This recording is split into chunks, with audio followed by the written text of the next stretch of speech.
Morning all, and welcome to a News of the Day video.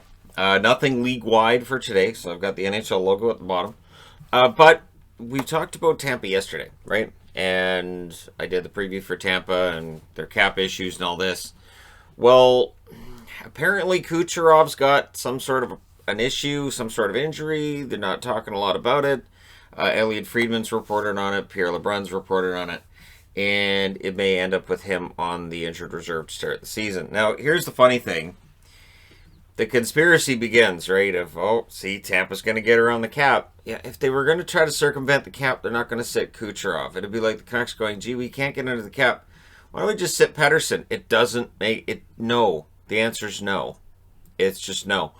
If Tampa was going to make up or mock up some sort of injury, it'd be Johnson. It'd be not Kucherov. Also not Kucherov because you don't win that way. So hopefully Kucherov's okay. Hopefully this isn't going to be a long-term injury. Matthew Tkachuk, he's excited about an all-Canadian division. And one of the things that I saw right away when we were talking about the divisions yesterday is how popular Matthew Tkachuk's going to be with fans across the country. He is. Fans are going to have a hate on for Calgary pretty quick, and it's going to center around Tkachuk.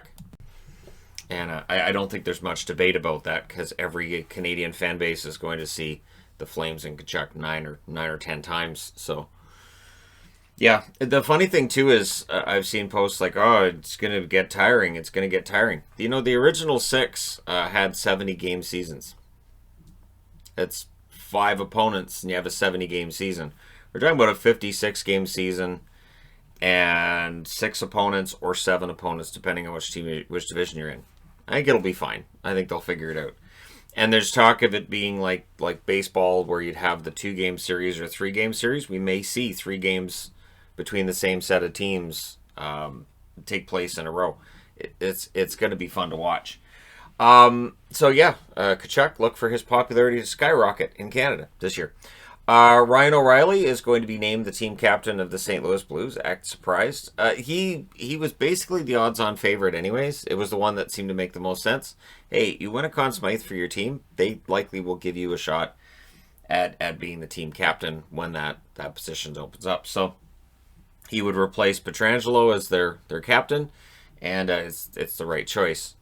Columbus, so the Blue Jackets, who are going to be tough in their division, and it's going to be a bit tougher because Gustav Nyquist is going to be out.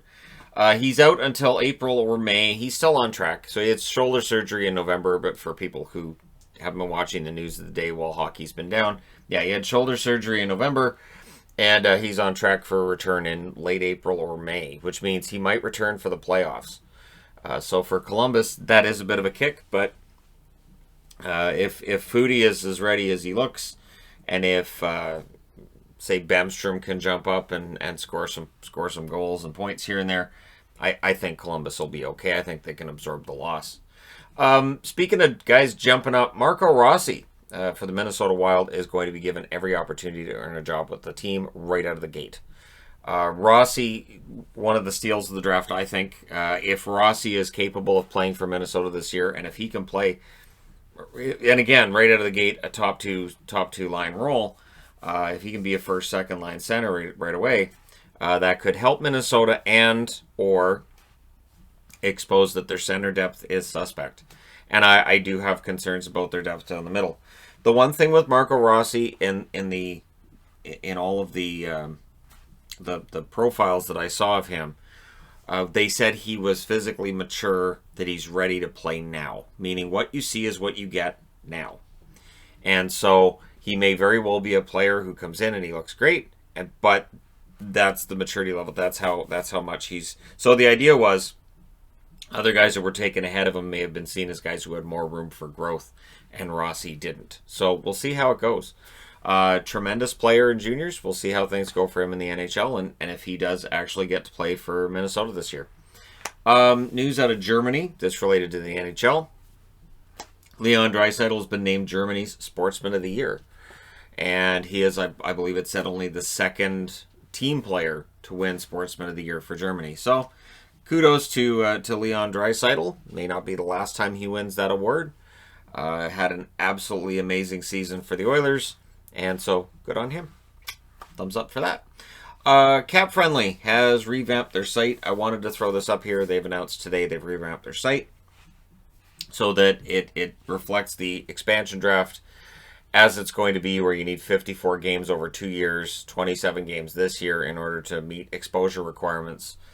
And also on their website, they've updated to include the taxi squads for the whole salary cap thing and how all this is going to work.